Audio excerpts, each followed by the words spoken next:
లేదా అని చెప్పి జగన్మోహన్ రెడ్డి తిరిగితే, వీళ్ళిద్దరిని కాంగ్రెస్ పార్టీ వాళ్ళు తిరిగితే అసలు ఎవరితో కలుస్తున్నారు, ఎన్ని కోట్లు తిన్నారంటే లెక్కలేని స్థాయిలో వాళ్ళకి వాళ్ళే తిట్టుకుంటున్నారు తప్ప జనం కోసం ఒక అజెండా చెప్పిన పార్టీ ఈ రోజు రాష్ట్రంలో లేకుండా పోయింది. ఒకవైపు కరువు అల్లాడుతున్నాం, కరెంటు లేకుండా ఇబ్బంది పడుతున్నాం, పిల్లలు విద్యతో ఇబ్బంది పడుతున్నారు, మంచి స్థాయిలో విద్య అందట్లేదు, గ్రామీణ ప్రాంతాల్లో సరైనటువంటి మౌలిక సదుపాయాలు లేవు. మరి ఎవరు గెలిస్తే ఏం చేస్తామని చెప్పట్లేదు. నన్ను గెలిపించండి, మీకేం కావాలో చెప్పండి, వాటర్ కావాలా, క్వార్టర్ కావాలా, 100 కావాలా, మందు కావాలా, బీర్ కావాలా, బిర్యానీ కావాలా అని అడుగుతున్నారు తప్ప మీకు మౌలిక వసతులు కల్పిస్తామని చెప్పే స్థాయిలో ఈ రాజకీయ పార్టీలు లేవు. దయచేసి ఆలోచించి జయప్రకాష్ నారాయణ గారి నాయకత్వానికి మద్దతిద్దాం. అల్లు రమేష్ రెడ్డి గారిని గెలిపించడం కోసం ఈల గుర్తుపై ఓట్లేద్దామని చెప్పి కోరుకుంటూ మరి సిపిఎం పార్టీ నాయకులు కొండారెడ్డి గారిని మాట్లాడాల్సిందిగా కోరుతున్నాం. ఈ నియోజకవర్గంలో అభివృద్ధికి సంబంధించిన ప్రధానమైన సమస్యలు పెండింగ్ లో ఉన్నాయి. పొగాకు రైతాంగానికి గిట్టుబాటు ధర కల్పించమని, పొగాకు రైతాంగానికి గిట్టుబాటు ధర లేక రైతాంగం ఇబ్బందులు పాలవుతా ఉన్నారు. గిట్టుబాటు ధర సమస్య మీద ఎన్నడూ మాట్లాడిన వాళ్ళు, ప్రభుత్వాల మీద ఒత్తిడి తీసుకురాని వాళ్ళు, ప్రభుత్వాల్లో ఉండి గిట్టుబాటు ధర కల్పించాల్సిన వాళ్ళు ఈరోజు ఆ పని చేయకుండా మేము రైతుల కోసమే రాజీనామా చేశాము, రైతుల కోసమే పాటుపడతామని ముసలి కన్నీరు కారుస్తా ఉన్నారు. అట్లాగే ఈ కాలంలోనే ఒంగోలుని కార్పొరేషన్ గా మార్చి ఈ గ్రామాన్ని కూడా కార్పొరేషన్ లో చేర్చారు. ఒంగోలు మున్సిపాలిటీలో 3 రోజులకోసారి మంచినీళ్ళు ఇచ్చే విధానం కొనసాగుతూ ఉంది. ప్రతిరోజు మంచినీళ్ళు ఇస్తామని చెప్పారు, కానీ ఇంతవరకు అమలు కాలేదు. 18 కోట్ల రూపాయలు ఖర్చు పెట్టిన సెకండ్ ఎస్ఎస్ ట్యాంక్ కానీ, మిగతా వాటర్ ఫ్లైఓవర్ ట్యాంకులు కానీ పూర్తి కాని పరిస్థితి కొనసాగుతూ ఉంది. జిల్లా కేంద్రం ఎంతో మంది ప్రాతినిధ్యం వహించిన ఈ నియోజకవర్గంలో మంచినీటి కోసం ఇబ్బందులు పాలవడం అనేది ముఖ్యమైన బాధాకరమైన సమస్యగా మనం గమనించాల్సిన అవసరం ఉంది. అట్లాగే ఈ నియోజకవర్గంలో పరిశ్రమల అభివృద్ధికి సంబంధించి కూడా ఏ ఒక్క పెద్ద పరిశ్రమ తీసుకొచ్చి ఇక్కడ నిరుద్యోగ సమస్య పరిష్కారం చేసిన సందర్భాలు లేవు. అందుకని నిరుద్యోగ సమస్య పరిష్కారం చేయరు, ఉపాధి కల్పించరు, రోడ్లు వేయరు, సైడ్ కాలువలు నిర్మించరు, మంచినీటి సమస్య పరిష్కారం చేయరు, రైతాంగానికి సంబంధించిన గిట్టుబాటు ధర కల్పించరు. ఏ సమస్య పరిష్కారం చేయకుండా ఈ రోజు మేమున్నామని మన ముందుకు వచ్చే నైతిక హక్కు ఈ 3 పార్టీలకు లేదని ఈ సందర్భంగా నేను చెప్పదలుస్తున్నాను. అందుకనే ఈ ధన రాజకీయాల్ని, గుత్తాధిపత్య రాజకీయాల్ని ఓడిస్తే తప్పితే మామూలు సామాన్య ప్రజానీకానికి, మేధృత ప్రజానీకానికి ఉపశమనం ఉండదు. బాధపడుతుంటే అభివృద్ధిని చేయవలసిన ప్రజాప్రతినిధులు అభివృద్ధి కార్యక్రమాలను చేపట్టక అవినీతికి పాల్పడుతూ మనకి ఇంకా కొత్త సమస్యల్ని తెచ్చి పెడుతున్నట్లు ఈరోజు మన జిల్లాలో చూసుకుంటే, మన నియోజకవర్గంలో పొగాకు రైతుల సమస్య, అదేవిధంగా వాన్పిక్ బాధితుల సమస్య, పట్టణంలో వస్తే మంచినీటి సమస్య, డ్రైనేజీ సమస్య, డంపింగ్ యార్డు లేకపోవడము, పోతురాజు కాలువ సమస్య, అన్ని సమస్యలే. ఇవి గత 30-40 సంవత్సరాలుగా ఒంగోలు నియోజకవర్గానికి ఉన్న సమస్యలే. ఏదన్నా ఒక్క సమస్యన తీర్చే పరిస్థితిలో కానీ, తీరుస్తామన్న చిత్తశుద్ధి కానీ రాజకీయ నాయకులు కరువైంది. ఈ తరుణంలో లోక్సత్తా పార్టీ చిత్తశుద్ధితో ప్రజా సమస్యల పట్ల అంకిత భావంతో సమస్యలు తీర్చే క్రమంలో మేము బరిలో ఈరోజు దిగుతున్నాం. గత 3 సంవత్సరాలుగా అనేక ప్రజా సమస్యల పట్ల చాలా కార్యక్రమాలు చేపట్టడం జరిగింది. గత 2 సంవత్సరాల క్రితం లైలా తుఫాను వస్తే కంటి తుడుపు చర్యగా ఆ రోజు వచ్చి తాయిలాలు అక్కడక్కడ అందచేసి వెళ్ళిన పరిస్థితి. కానీ శాశ్వత ప్రాతిపదిక మీద మళ్ళీ వర్షం కానీ ముప్పు కానీ వచ్చినప్పుడు ఈ పరిస్థితిని మారుద్దామన్న చిత్తశుద్ధి ఏ ఒక్క నాయకుడి కానీ లేకుండా పోయింది. ఈరోజు మళ్ళీ 1-2 నెలల్లో వర్షాకాలం మొదలవుతుంది. మళ్ళీ తిరిగి మనకు అదే సమస్య రాబోతుంది. పోతురాజు కాలువని దాదాపుగా ఈ మధ్య కాలంలో దగ్గర 2-3 కోట్లు పెట్టి ఆధునీకరించాం, సైడ్ కాలువలు కడుతున్నామని చెప్పి ప్రకటనలు ఇచ్చారు. ఈ రోజు ఇప్పుడు మనం వెళ్దాం, అక్కడికి వెళ్తే ఎక్కడ ఏమాత్రం బాగు చేయకుండా 2 ప్రొక్లైన్ల గత 1 వారం 15 రోజులు అటు ఇటు తిప్పి దాని సమస్యను ఆ విధంగానే ఉంచేశారు. కాబట్టి ఇప్పుడున్న ప్రతి ప్రజానాయకులకి చిత్తశుద్ధి లేదు, ప్రజల బాగోగులు చేద్దామన్న ఆలోచన లేదు. కేవలం ఎలక్షన్ వచ్చినప్పుడు మాత్రమే మీ దగ్గరకు వచ్చి కాయలాలను ఎరచూపి మద్యాన్ని డబ్బుని మీ అందరికీ అందజేసి మిమ్మల్ని బానిసలుగా చేసి మిమ్మల్ని బిచ్చగాళ్ళుగా చేసి కేవలం రాజకీయ లబ్ధి పొందుతున్నారు. కాబట్టి ఇటువంటి రాజకీయాన్ని మనము తిప్పి కొట్టవలసిన అవసరం ఉంది. కాబట్టి ప్రజలారా అందరూ ఒకసారి ఆలోచించండి, మంచిని ప్రోత్సహిద్దాం, మంచి రాజకీయానికి మనము నాంది పలుకుదాం. ఈ ఉప ఎన్నికలే మంచి వేదిక చేసుకుని కొత్త రాజకీయానికి తెరవేద్దాం. కాబట్టి ప్రజలారా మరొకసారి ఆలోచించండి, వాళ్ళు ఇచ్చే డబ్బుకి మద్యానికి అమ్ముడుపోకుండా మంచి రాజకీయానికి మీరందరూ సహకరిస్తారని నేను మనస్ఫూర్తిగా మీ అందరికీ నమస్కారాలు తీసుకుంటూ సెలవు తీసుకుంటాను.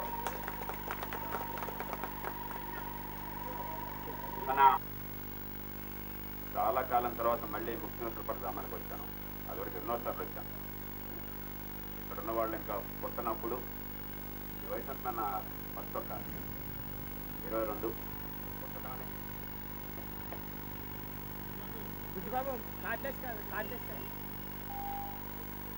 ఆ కుర్రాడు పుట్టినట్టుగా నేను వెళ్ళిపోయాను.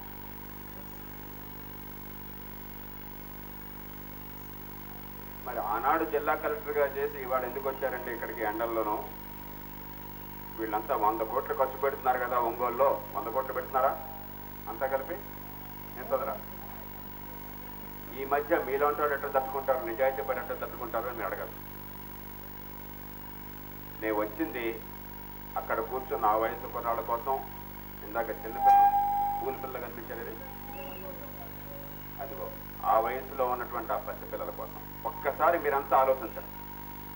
ఈ పార్టీలన్నీ పక్కన పెట్టండి, లోక్సత్తా పక్కన పెట్టండి, సిపిఎం పక్కన పెట్టండి, కాంగ్రెస్, టీడీపీ, వైకాపా పక్కన పెట్టండి. ఒక్కసారి కళ్ళు మూసుకుని నిజాయితీగా ఆలోచించండి. ఈవేళ బరిలో ఉన్నటువంటి ఈ 3 డబ్బులు ఖర్చు పెట్టే పార్టీల్లో ఎవడు నెగ్గినా ఎవడోడినా 10 ఏళ్ల తర్వాత మా ముక్తినూతలపాడు బతుకు కానీ, మా ఒంగోలు నియోజకవర్గం కానీ, ప్రకాశం జిల్లా కానీ, ఆంధ్రప్రదేశ్ రాష్ట్రం కానీ బాగుపడతాయి. ఆ పిల్లలకి బ్రహ్మాండంగా మంచి భవిష్యత్తు ఉంటుందని ఒక్కళ్ళనే మీరు చెప్పగలం. ఆలోచించండి. ఈవేళ మనం వేసే ఓటు వల్ల అక్కడ బాలినేని శ్రీనివాసరెడ్డి గెలిచినా, నేను సాధారణంగా పేర్లు వాడినవారు, ఎవరి మీద నాకు వ్యక్తిగతమైన కోపం ద్వేషం లేదు. మాగుంట పార్వతమ్మ గెలిచినా,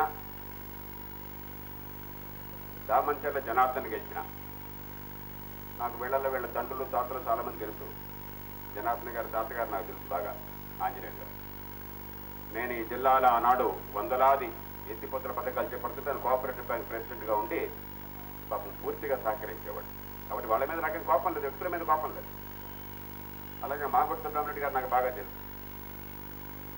కానీ ఒక్కసారి ఆలోచించండి, వీళ్లలో ఎవరిని నెగ్గించినా మీరు ఒక 10 ఏళ్ల తర్వాత ఇక్కడ యువత భవిష్యత్తు, ఆ పిల్లల భవిష్యత్తు బంగారంగా ఉంటుంది ఈ ఎన్నిక వల్ల అని మీరు చెప్పగలిగితే నేను ఇప్పుడే మీ అందరికీ నమస్కారం పెట్టి ఇంటికి వెళ్ళిపోతాను. ఎందుకంటే నా అవసరం లేదు మీకు. వీళ్ళు ఎవరు నెగ్గినా కూడా మా బతుకు బాగుంటుంది, పిల్లల భవిష్యత్తు బాగుంటుంది, జిల్లా బాగుంటుంది, మన గ్రామం బాగుంటుందంటే సంతోషంగా వీళ్ళకి ఓటేస్తాం. కాదు, వీళ్ళలో ఎవరు ఓటేసినా కూడా ఏ రాయి అయితేనేమిటి పళ్ళుడు కొట్టుకోవడానికి ఓటేస్తున్నాం తప్ప ఎవరికి వేసినా ఒకటే, మన కర్మ ఇది అనుకున్నట్టయితే ఖచ్చితంగా దానికి ప్రత్యామ్నాయం కావాలి. ఇలాంటి రాజకీయం కొనసాగితే ఇంకా ఈ పిల్లలకు భవిష్యత్తు ఉండదు. ఆ చిన్నారులకు ఓటేసే హక్కు లేదు ఇప్పటికింకా. కానీ ఇంకో 7 ఏళ్లకో 8 ఏళ్లకో 10 ఏళ్లకో వాడు వయసును బట్టి వస్తుంది. ఆనాటికి ఈ రాష్ట్రాన్ని, ఈ దేశాన్ని ఒక గాడిన పెట్టకపోతే ఈ జాతి చరిత్ర మనల్ని క్షమించం. ఇవాళ ఏం జరుగుతోంది? గ్రామ గ్రామాన నిన్న మొన్న నామినేషన్లు జరిగితే 10-15 ఏళ్ల వయసున్న పిల్లలకు కూడా తాగపోయించి 200-300 ఇచ్చి నామినేషన్ల పరవాన తీసుకుపోయారే, అవునా? నిజమా కదా? ఏమంటే ముక్కు పచ్చలారిన పిల్లల్ని తాగపోయించి జెండాలు పట్టే కూలీలుగా మార్చే గాడిదలు ఏ పార్టీ వాళ్ళైనా కూడా దేశాన్ని ఉద్ధరిస్తారా? వాళ్ళ ఈ పిల్లల బతుకు బాగు చేసేది ఒక్కసారి ఆలోచించండి. ఏమయ్యా, అవినీతి అంటే చాలా మంది రాష్ట్రమంతా చెప్తున్నమాట. అందరూ తింటున్నారు కదా సార్, ఒక్క జగన్నే అంటారేమిటనే. నిజమే, 100% నిజమే. కాబట్టి తినేవాళ్ళే కావాలన్నా నీకు? అందరూ తింటున్నారు. వైకాపా వాడు తిన్నాడు, వాడు ఎక్కడి నుంచి వచ్చినాడు కదా, కాంగ్రెస్ వాడే కదా. వాళ్ళలో ఉన్నాడు ఎక్కడి నుంచి వాడు కదా, కాంగ్రెస్ టీడీపీ వాడు నిన్న కదా మైసూరారెడ్డి పోయింది, ఆ నాని వెళ్ళాడని చెప్తున్నారు. ఆ నియోజకవర్గంలో ఆయన మీద పోటీ చేసిన ఆయన వెళ్ళిపోయాడు మైసూరారెడ్డి, ఆయన తల్లి మీద పోటీ చేసిన ఆయన వెళ్ళిపోయారు వివేకానంద రెడ్డి. కాబట్టి వీళ్ళు వేరే నుంచి రాలేదు కదా, వీళ్ళు ఎక్కడ కొత్తగా ఈ రాజకీయం మారుస్తామని పుట్టినాడు కాదు కదా. ఈ కుళ్ళు రాజకీయంలో, దోపిడీ రాజకీయంలో పూర్తిగా మునిగితేల్లో ఆ పార్టీలో ఉన్నారు.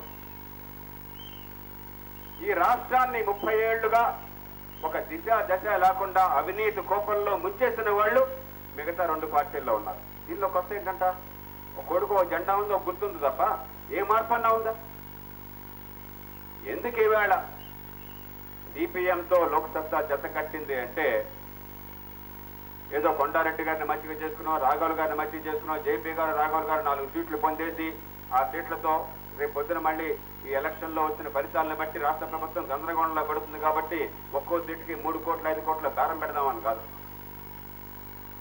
ఈ రాష్ట్ర ప్రజలకి ఇప్పటిదాకా చూస్తున్నటువంటి ఈ దుర్మార్గపు రాజకీయం, ఈ అవినీతి రాజకీయం, ఈ వ్యాపార రాజకీయం, ధన రాజకీయం స్థానంలో కాదు, వేరే రకమైన రాజకీయం అన్నది. ఒక ప్రకాశం పంతులు చేసిన రాజకీయం, ఇందాక సోదరుడు చెప్పాడు పార్టీ, ఓ ప్రకాశం పంతులు చేసిన రాజకీయం, నిజాయితీ పనులు చేసే రాజకీయం, సేవగా చేసే రాజకీయం, చేతనైనంత ఖర్చు పెట్టుకుని త్యాగం చేసే రాజకీయం, అంతేగాని పదవులను అడ్డబెట్టుకుని దేశాన్ని దోచుకునే రాజకీయం కాదు.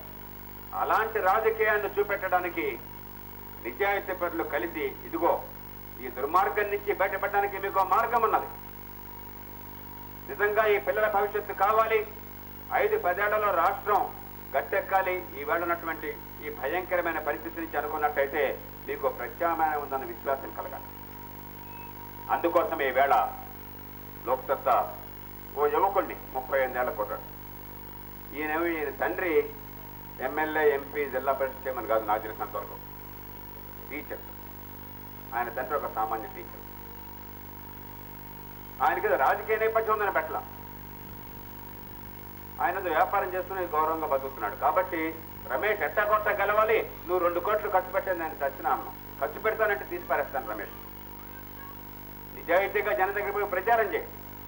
ఓటుని కొనే వస్తువుగా తయారు చేస్తే, ప్రజల్ని ఓటు అమ్ముకునేటువంటి బేహార్లుగా తయారు చేస్తే వాడు భయంకరమైన దేశద్రోహి, ఏ పార్టీ వాడైనా సరే. మీ అందరికీ స్పష్టంగా అర్థం కావాలి. ఈ ప్రజలకు వాస్తవాలను చెప్పు. ఎలాంటి మార్గం ఈ ఊళ్ళో, ఈ నియోజకవర్గంలో, ఈ రాష్ట్రంలో, ఈ దేశంలో కావాలని అంత చెప్పు. ఎందుకంటే ప్రజలకి మంచో చెడో వాళ్ళ భవిష్యత్తుని వాళ్ళు నిర్దేశించుకునే హక్కు ఉన్నది ఓటు ద్వారా. మంచి కావాలన్నా చేసుకోవచ్చు, చెడు కావాలన్నా చేసుకోవచ్చు. మా వేళ్లతో మా కళ్ళు పొడుచుకుంటామంటే మీరెవరు, మా వేళ్ళు మా కళ్ళు అంటే నేనే ఆపలేను. మీ వేళ్ళు మీ కళ్ళే. కానీ రే బాబు, ఆ వేళ్లతో కళ్ళు పొడుచుకోవటం కాదు, ఆ వేళ్లతో మనం రకరకాల పనిముట్లు తయారు చేసుకోవచ్చు, పని బాగా చేయొచ్చు, పిల్లల బతుకులు బాగు చేసుకోవచ్చు, ఆ వేళ్లతో కళ్ళు పొడుచుకోవచ్చు, ఏదన్నా చేసుకోవచ్చు. కానీ ఏం చేసుకుంటారో ఆలోచించండి చెప్పు బాబు అని చెప్పాను తప్ప, నువ్వు ఎట్లా కొట్టా ఓట్లు కొనటం కోసం, భ్రాంతి పంచడం కోసం ఖర్చు పెట్టు, నాకు ఒక ఎమ్మెల్యే సీట్ ఏమో చెప్పినాను అలా అనను, ప్రాణం పోయినా కూడా. ఈవేళ రాష్ట్రం అంతా ఒక ఉన్మాదం పట్టింది. ఖచ్చితంగా చెప్తున్నాను ఈ మాట. మనందరం చాలా భయంకరమైన పిచ్చిలో ఉన్నాం. రాజకీయం అంటే ఒక జోదంగా తయారైపోయింది. ఎలక్షన్లో ఈడు గెలుస్తాడా, ఆడు గెలుస్తాడా, ఎవరికి ఎన్ని లక్షలు పందాలు, పందాల మీద పై పందాలు. అంటే ఏమనుకుంటున్నాం, ఇది ఎలక్షన్లు అంటే పోటీ చేసేవాడు బతుకును కూర్చో అనుకుంటున్నాం. ఇదొక తోడేళ్ల వ్యాపారం. ఎన్నికలు అంటే ఇవాళ రాష్ట్రంలో ఈ తోడేలు ఆ తోడేలు కలబడుకుంటున్నాయి, కొట్టుకుంటున్నాయి, రక్తం పారుతుంది. చుట్టూ ఉన్న వాళ్ళంతా కేరింతలు కొడుతున్నారు, చప్పట్లు కొడుతున్నారు, పందాలు వేసుకుంటున్నారు ఏ తోడేలు గెలుస్తుందని. కానీ ఆ తోడేళ్లు ఎందుకు కొట్టుకుంటున్నాయి? చుట్టూ చేరిన మేక పిల్లల్ని తినే హక్కు కోసం కొట్టుకుంటున్నాయి. బ్యాన్పెక్ మీద పెత్తనం ఎవరికి కావాలి, దాంతో 100 కోట్లు ఎవరి తినేయాలో కొట్టుకుంటున్నాయి. పన్నుల డబ్బులు 1,00,000 కోట్ల రూపాయల పైన ఖర్చు అవుతున్నాయి రాష్ట్రంలో, దానిలో వాటా ఎవరికి కావాలని కొట్టుకుంటున్నాయి. పెద్ద పెద్ద టెండర్లు వేస్తున్నా అవసరం లేకపోయినా కూడా ఆ టెండర్లో కమిషన్ ఎవడ మింగాలని కొట్టుకుంటున్నాయి. అధికారులకు బదిలీ చేయించవచ్చు, బదిలీల్లో డబ్బులు ఎవడ మింగాలని కొట్టుకుంటున్నాయి. రెవెన్యూ వాళ్ళందరూ మన చేతుల్లో ఉంటారు కాబట్టి భూములన్నీ కూడా మనం కైవసం చేసుకోవచ్చు, రియల్ ఎస్టేట్ వ్యాపారం చేయొచ్చు. ప్రభుత్వ భూములతో కానీ ప్రజల భూములతో కానీ ఆ వ్యాపారం కోసం ఎవరికి హక్కు ఉంటుందో అని కొట్టుకుంటున్నాయి. ఏ ఊళ్ళో చూసినా కూడా బ్రాందీ షాపులు ఉన్నాయి, బ్రాందీ షాపుల్లో మాకు వాటా కావాలి. బ్రాందీ షాపుల నుంచి మా అందరికీ నెల ఏమంటుందని నెల వచ్చిందని మామూళ్ళు కావాలి. ఆ మామూళ్ళు వాటా కోసం కొట్టుకుంటున్నాయి. టొబాకో బోర్డు ఉంది, టొబాకో వ్యాపారంలో పెద్ద వ్యాపారులు అంతర్జాతీయంగా కానీ దేశంలో కానీ గట్టిగా వచ్చి ఇక్కడ పోటీ పడేటట్టు రేటు పెరుగుతుంది.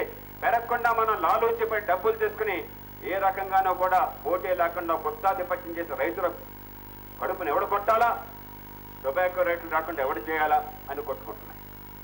మీరు తెలుసుకోండి, ఇవాళ పత్రికలు చూసినా ఏ ఊళ్ళో చూసినా ఎన్నికలు జరిగే చోట ఎన్నికలు జరగని చోట కూడా ఒకటే చర్చ, ఈడు గెలుస్తాడా ఆడి గెలుస్తాడా, జగన్కి ఎన్ని సీట్లు వస్తాయి, జగన్ అరెస్ట్ అయితే సీట్లు పెరుగుతాయా తగ్గుతాయా, ఓట్లు పెరుగుతాయా తగ్గుతాయా, ఎలక్షన్లు అయిపోయిన తర్వాత ప్రభుత్వం నిలబడుతుందా ఉండదా, కాంగ్రెస్ వాళ్ళు కిరణ్ కుమార్ రెడ్డి ఉంచుతారా దించుతారా, నీకెందుకు నాకెందుకయ్యా, ఇంతకంటే పిచ్చి ఆలోచనలు ఉన్నాయి అసలు.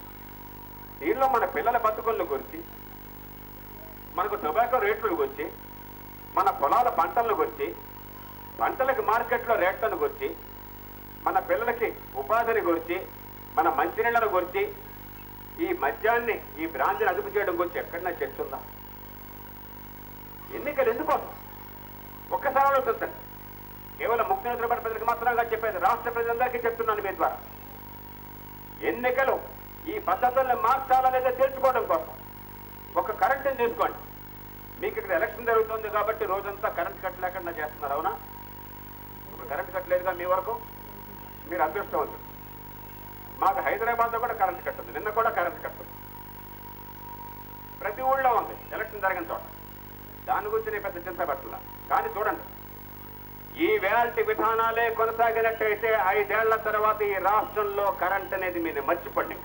ఇక కాంగ్రెస్ టీడీపీ వైకాపా తేడాలు అందరూ ఒకే విధానంలో మునిగిపోయి ఉన్నారు. ఈ వేల్టి విధానాలే కొనసాగిపోయినట్టయితే ఇక ఈ రాష్ట్రంలో కరెంట్ అనేది లేదు. మీరు అనొచ్చు, చాలా పెద్ద మాట చెప్తున్నారు సార్, నిజంగా మీ మాట మీరు రోడ్డు చెప్తూ చాలా సీరియస్గా తీసుకోవాలి, ఏంటని చెప్పాను. ఈవేళ ఎత్తిపోతల పథకాల పేరుతో ఈ జిల్లాలో ఈ దేశ చరిత్రలో ఎప్పుడూ చేరిన ఎత్తిపోతల పథకాలు చేసిన వాడిని నేను.